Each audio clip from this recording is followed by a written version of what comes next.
So in brief మనం మాట్లాడాల్సింది అంతే అండి. ఇది ఓన్లీ మీకు ఈ ప్రోగ్రామ్ ఇంపార్టెన్స్ గురించి చెప్పడానికి ఏంటి మీరు ఫోకస్ చేయాల్సింది వీళ్ళు మీరు చూస్తారు. I'm sure all of you done excellent work earlier, కూడా ఇది కూడా చేస్తారు. నా ఒకే రిక్వెస్ట్ మీ అందరి నుంచి, మొదలుపెట్టిన దాంతోనే ముగిస్తాను. Do not forget the importance of this programme. ఏ అధికారైనా, నేనైనా, జిల్లా అధికారులైనా, మండల అధికారులైనా, మీరైనా, do not forget the importance of this programme. 100 సార్లు చెప్తున్నానండి. మీరు ఎన్ని గ్రామాలు తిరిగినా, ముందు ఒకసారి కట్టుకున్న ఇళ్ళు, మధ్యలో కట్టుకున్న ఇళ్ళు, ఎన్ని మంది అక్కడ నివసిస్తున్నారు, వాళ్ళ జీవితంలో ఎటువంటి మార్పు వచ్చింది దానివల్ల అనేది మీరు ఆలోచించండి. అర్బన్లో అయితే 3-4,000 రెంట్ అంటే nearly half their monthly income కాపాడుకున్నట్టు సొంత ఇళ్ళు వస్తే. అండ్ మీకు చాలా తెలియనే ఉందని, చాలా చదువుకొని మీరు పరీక్షలు రాసి వచ్చారు ఇక్కడికి.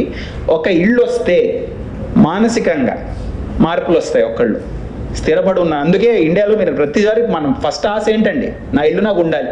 ఏ ఉన్నా లేకపోయినా నా ఇల్లు నాకు ఉంటే స్థిరపడి ఉన్నట్టు భావిస్తాం. కొంచెం ఇంకా మనం వేరే ప్రయత్నాలు చేస్తాం. ఉదాహరణకి జిల్లాలో మనం మహిళా శక్తి ద్వారా స్కీములు గ్రౌండ్ చేస్తున్నాం.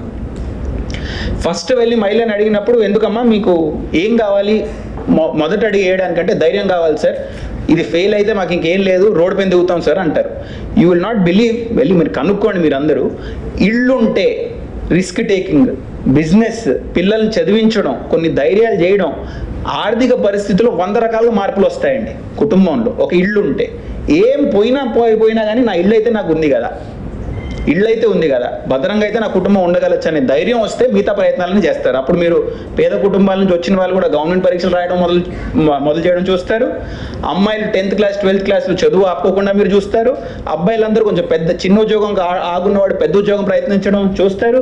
మహిళలందరూ వచ్చి చిన్న బిజినెస్లు పెట్టుకోవడం మొదలు పెట్టడం చూస్తారు. ఇవన్నీ ధైర్యాలు మొదలవుతాయి. నిజంగా ఒక కుటుంబం జీవితంలో మార్పులు వస్తాయండి ఈ ఒక్క ఇల్లు ఇవ్వడం వల్ల. దాన్ని మర్చిపోకండి. మనసులో పెట్టుకొని వచ్చే సంవత్సరం గట్టిగా పనిచేస్తారనే మాట మీకు మీరు ఇచ్చుకోండి. మన ఉద్యోగాలు ఉన్నవే ఇటువంటి పనులు చేయడానికి, సేవ చేయడానికి వచ్చాం. చేయగలిగే క్షమత ఉంది, ఓపిక ఉంది, చేసే సమయం వచ్చింది. ఖచ్చితంగా చేస్తారనే మాట మీకు ఇచ్చుకోండి. మీరు ఎంత సర్వీస్ ముందున్నా కానీ ఈ ప్రోగ్రామ్ అంత మంచి పని చేయడానికి మీకు అవకాశం మళ్ళీ దొరకదు అని గట్టిగా నేను నమ్ముతున్నాను, గట్టిగా మీరు నమ్ముతున్నారని భావిస్తున్నాను.